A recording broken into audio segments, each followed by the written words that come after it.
మన పాటలు కాకుండా మన పాటలను మరిపించేటటువంటి ఇంకొక పాటలను ప్రభుత్వ వేదికల మీద పాడించడం కావచ్చు, మనకు మన పండగలను అవహేళన చేయడం కావచ్చు, మన పండగలకు ప్రాధాన్యత ఇవ్వకపోవడం కావచ్చు, మన దగ్గర ఉండేటటువంటి గంగా జమున తహజీబ్ని అవమానించే విధంగా మాట్లాడడం కావచ్చు, ఇవన్నీ కూడా మనం ఉమ్మడి ఆంధ్రప్రదేశ్లో భరించినాం, వాటిని ఫేస్ చేసినాం, వాటిని దాటుకొని ఉద్యమం చేసి ఇవాళ ప్రత్యేక తెలంగాణ రాష్ట్రాన్ని సాధించుకోవడం జరిగింది.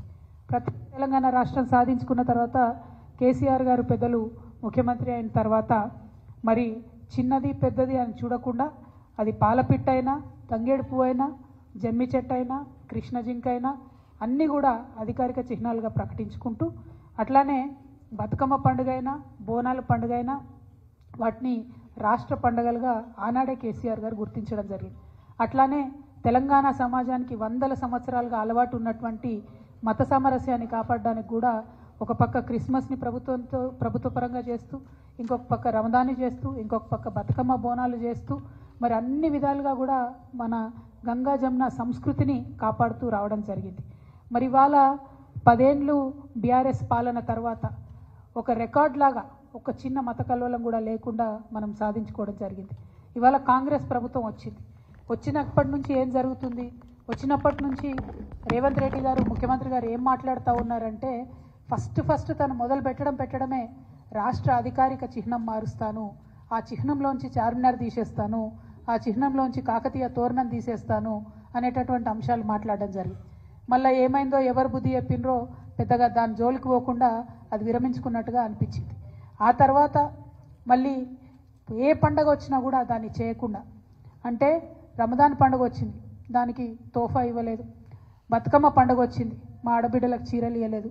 రేపు క్రిస్మస్ వస్తుంది, దానికి కూడా వాళ్ళు ఏమి ఇచ్చే ఆలోచనలో కూడా కనీసం లేరు.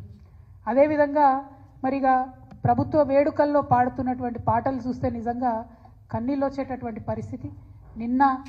మొన్న పెద్దపల్లిలో కానీ, అంతకుముందు వరంగల్లో కానీ, నిన్న సెక్రటేరియట్లో వాళ్ళు పెట్టుకున్న కార్యక్రమంలో కానీ మనకు సంబంధం లేని పాటలు, అసలు మన తెలంగాణ సమాజం ఆమోదించినటువంటి పాటలు. మరి అంతమంది తెలంగాణలో జానపద కళాకారులు ఉంటే ఒక్క కళాకారుడు కూడా మీకు పాట పాడడానికి దొరకలేదా? ఒక్క తెలంగాణ గీతం, తెలంగాణ సంస్కృతిని తెలిపేటటువంటి ఒక్క గీతం కూడా ప్రభుత్వ వేదికల్లో ఉండకూడదని మీరు అనుకున్నారా అని ఇవాళ మేము ప్రశ్నిస్తూ ఉన్నాం. మరి వాళ్ళు చేసిన కార్యక్రమం ఏంది? తెలంగాణ తల్లి రూపును మారుస్తామని చెప్పినారు. ఎట్లా మారుస్తారండి? ఎందుకు మారుస్తారు? అసలు ఇవాళ అనేకమైన విగ్రహాలు దేశంలో ఉంటాయి. ఒక్కసారి తెలంగాణ ప్రజలందరినీ కూడా ఆలోచించాలని నేను కోరుతూ ఉన్నాను. గాంధీ గారి విగ్రహాలు పెట్టుకుంటాం మనం ఊరూరా.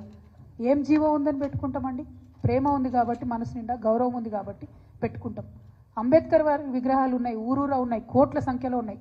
ఎందుకోసం పెట్టుకుంటాం? ఎవరన్నా జీవో ఇచ్చిరని పెట్టుకుంటామా? పూలే విగ్రహాలు ఉన్నాయి ఇవాళ, ఎందుకోసం అని పెట్టుకుంటాం? ప్రేమ ఉంది కాబట్టి, గౌరవం ఉంది కాబట్టి పెట్టుకుంటాం. అట్లనే సేవాలాల్ మహారాజ్ విగ్రహాలు పెట్టుకుంటాం.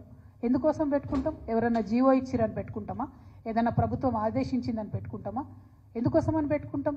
ఇవాళ సుభాష్ చంద్రబోస్ విగ్రహాలు ఉన్నాయి, దేశం కోసం ప్రాణాలు త్యాగం చేసిండు కాబట్టి ఆయన విగ్రహాలు ప్రజలు మనసారా కోరుకొని ఆకాంక్షించి పెట్టుకుంటారు. మరి శివాజీ విగ్రహాలు ఉన్నాయి, ఇవాళ చాలా పెద్ద ఎత్తున యువతంతా కూడా పెట్టుకుంటూ ఉంటారు కలిసి. ఎందుకోసం పెట్టుకుంటారు? ఎవరైనా జీవో ఇచ్చిరని పెట్టుకుంటారా? మరి తెలంగాణ తల్లి విగ్రహాలు కూడా వేల సంఖ్యలో ఉన్నాయి, ఇవాళ ప్రతి గ్రామంలో ఉన్నాయి, ప్రతి చోట ఉన్నాయి. కొన్ని పెద్ద గ్రామాలలో అయితే 2-3 ఉన్నాయి. ఎందుకోసం పెట్టుకున్నాం? అవి ఆనాడు ఉద్యమంలో మాకు స్ఫూర్తి నింపినటువంటి తల్లి కాబట్టి, అమ్మ కాబట్టి పెట్టుకున్నాం. ఇక భరతమాత విగ్రహాలు ఉన్నాయి, లేవా భరతమాత విగ్రహాలు? దానికి జీవో ఇచ్చిండ్రా? కేంద్ర ప్రభుత్వం జీవో ఇచ్చిందా? జీవో ఇస్తేనే జీవో పరంగానే పెట్టుకున్నామా? లేదు కదా, దేశభక్తితో పెట్టుకుంటాం. మరి దీన్ని కూడా అవమానించే రకంగా ఇవాళ ఒక కొత్త విగ్రహాన్ని పెట్టి, ఇగో ఈమెనే మీ తల్లి, మీరు ఇదే విగ్రహం పెట్టాలి, ఈ విగ్రహం తప్ప రకంగా ఈ విగ్రహాన్ని మార్చి పెడితే కేసులు పెడతామని చెప్పి బాజాప్తా గెజెట్ చేసినటువంటి ప్రభుత్వం రేవంత్ రెడ్డి గారి ప్రభుత్వం. బ్రిటిష్ ప్రభుత్వం కూడా ఎన్నడూ భరతమాత మీద గెజెట్ ఇవ్వలే, కానీ రేవంత్ రెడ్డి సర్కార్ మాత్రం తెలంగాణ తల్లి మీద గెజెట్ ఇవ్వడం అన్నది చాలా దారుణం, చాలా ఘోరాతి ఘోరమైన విషయం.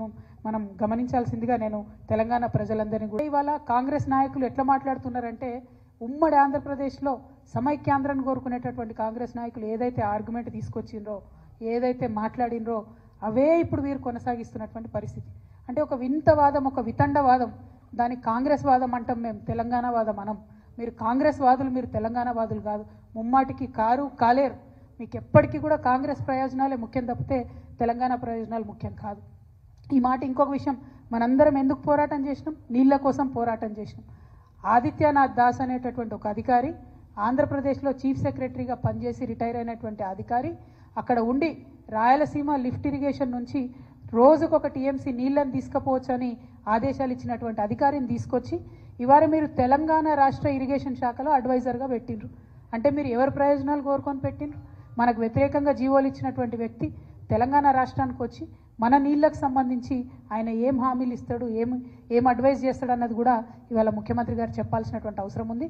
అందుకే మేము చెప్తున్నాం, ముమ్మాటికి మీరు కాంగ్రెస్ వాదులే, మీరు తెలంగాణ వాదులు కావు. మీకు మీ కాంగ్రెస్ పార్టీ ప్రయోజనాలు తప్పితే తెలంగాణ ప్రయోజనాలు మీకు పట్టవు. ఇవాళ ఓట్ల కోసం ఎలక్షన్ల సమయంలో ఏం చేసిండ్రండి కాంగ్రెస్ పార్టీ? రేవంత్ రెడ్డి గారు ఎలక్షన్ల కోసం ఏం చేసిండ్రు? వాళ్ళ నాయకులు నాయకురాళ్ళు అందరూ కూడా పెద్ద పెట్టున బతుకమ్మ ఎత్తినటువంటి పరిస్థితిని మీరు గమనించాలి. ఇవాళ శ్రీమతి ఇందిరాగాంధీ గారు మరి తను బతుకమ్మ ఎత్తుకొని తెలంగాణ ప్రజలకు బతుకమ్మను శుభాకాంక్షలు చెప్పినటువంటి వ్యక్తి. తర్వాత శ్రీమతి సోనియా గాంధీ గారు, ఆవిడ బతుకమ్మ ఎత్తుకొని ఆమె తెలంగాణ ప్రజలందరూ కూడా బతుకమ్మ శుభాకాంక్షలు చెప్పారు. ఇదిగోండి మన తెలంగాణలోనే ఎన్నికల ముందు ర్యాలీలో ప్రియాంక గాంధీ గారు, రాహుల్ గాంధీ గారు బతుకమ్మ ఎత్తుకొని తెలంగాణ ప్రజలకు శుభాకాంక్షలు చెప్పారు. తర్వాత ప్రియాంక గాంధీ గారు అద్భుతమైనటువంటి ట్వీట్ చేసిండ్రు. ఏమని చేసిండ్రు? తెలంగాణ ప్రజలందరికీ ప్రత్యేకంగా తెలంగాణ ఆడపడుచులందరికీ బతుకమ్మ పండుగ